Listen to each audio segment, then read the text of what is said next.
So I'm BlackSmith TCB, and this is the behind the lyrics on my song New Phone Who Dis. Who is you again? I started over new again. New phone who dis. Pain is a virtue, nigga. If you keep it on the side, it can't hurt you, nigga. Back inside the crib like a curfew, nigga. Bloodshot around my eye with a circle in it. So that right there is alluding to the fact that I was dealing with my girlfriend dying and trying to continue to run the business that I was in charge of and come home and live life like it's normal, all while I was going through grief. So I'm just speaking on kind of like where my mindset was during that period. Standing in the kitchen with a cereal bar, like, the fuck am I doing? What the fuck was I doing?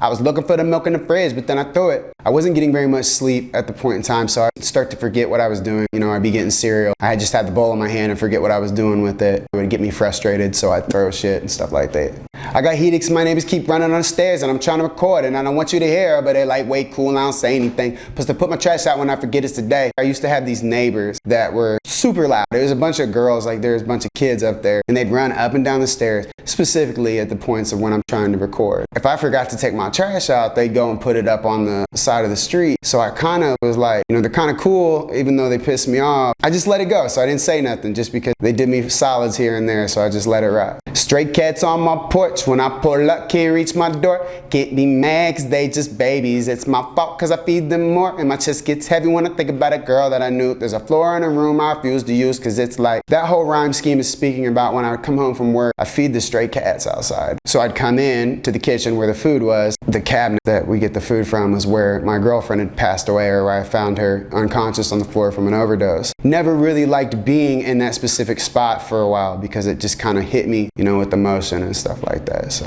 one last nightmare spot, like I'm creeping through the city and I might get caught by a monster fueled by the police budget. Will I ever grow up? I don't know, so fuck it, we bow.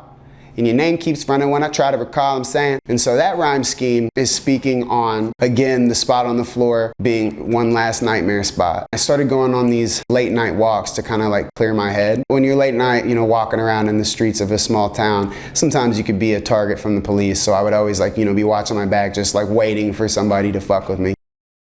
Who is you again? I started over new again. New phone, who this? By cold new kicks, how I can never lose again. I'm on solid ground, I'm so fly over top your head.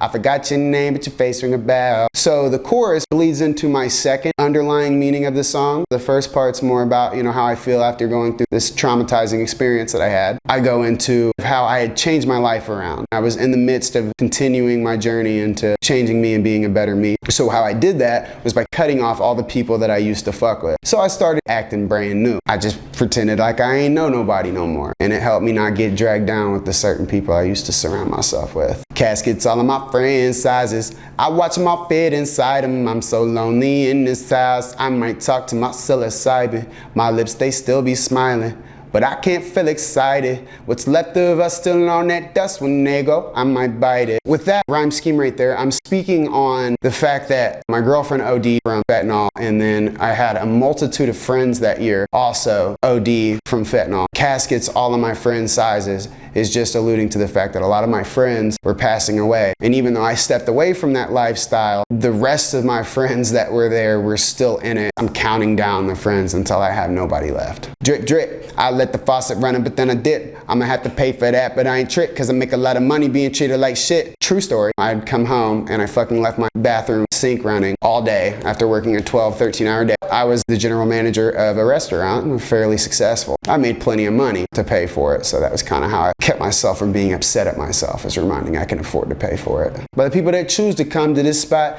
you ain't gotta eat at this motherfucking shop, talking to myself like I shoulda went to college. But I guess I work with what I got. Back to where I'm working as a general manager at a restaurant and being treated like shit by the customers for the most part. Anybody who's worked food service would understand. I always remember people being upset multiple times coming in, and I'm like, you don't have to eat here, bro.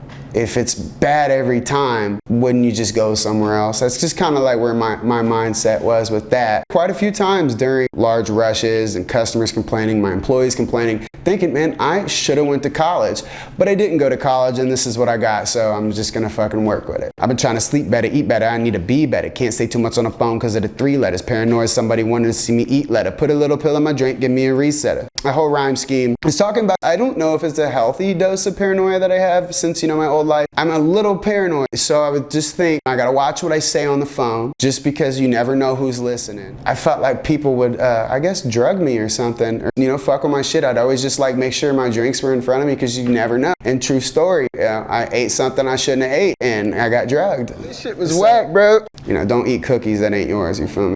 I can do this all by myself, but where the fun in that? Rather take a couple of you with me, cause I ain't coming back. Get a new crib, new car in a big city with a zip code, got a 9 and a 6 in it. So that right there is speaking towards, I felt like I could reach my dreams by myself, but like, what's the fun in that? What's the point in having everything if you don't have nobody to share it with? So I'd rather take some of my friends with me, and that's why I have certain people who are a part of a certain spot of my creation. I do research for my lines sometimes, and I'll go down fucking rabbit holes every once in a while. I wanted to find a place that sounded like a cool place to live and see what its area code started with. And there was somewhere in Hawaii, it was like Honolulu or something, that had like 96 was the beginning of the area code. So I just threw that in there. And by the way, prayers to those in Hawaii right now and their families, and hope they get through this troubling time they're going through right now.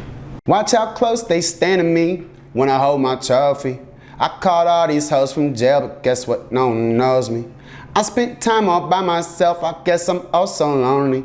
But that's cool with me, cause I don't need no halfway homies. Whenever you're like kind of going through stuff, people stand a little farther away from you. They answer the phone less, they answer their text less, they come by less, because they see that you're going through tough times, and everybody's got their own shit. No offense to nobody, you know what I'm saying? I understand, but when I was going through tough times, I was by myself. But whenever things are really working out for me, it seems like people start coming back around. And the way that I saw it, if they're gonna dip out or whatever because shit got tough, then fuck them. Either you're my homeboy or you ain't. If you my homeboy, you that 100% of the time, regardless of what I'm going through. Cause that's how I am to my friends. I don't need no halfway homies. And that's BlackSmith TCB on New Phone Who Dis. New phone, who this? By cold new kicks, how I can never lose again.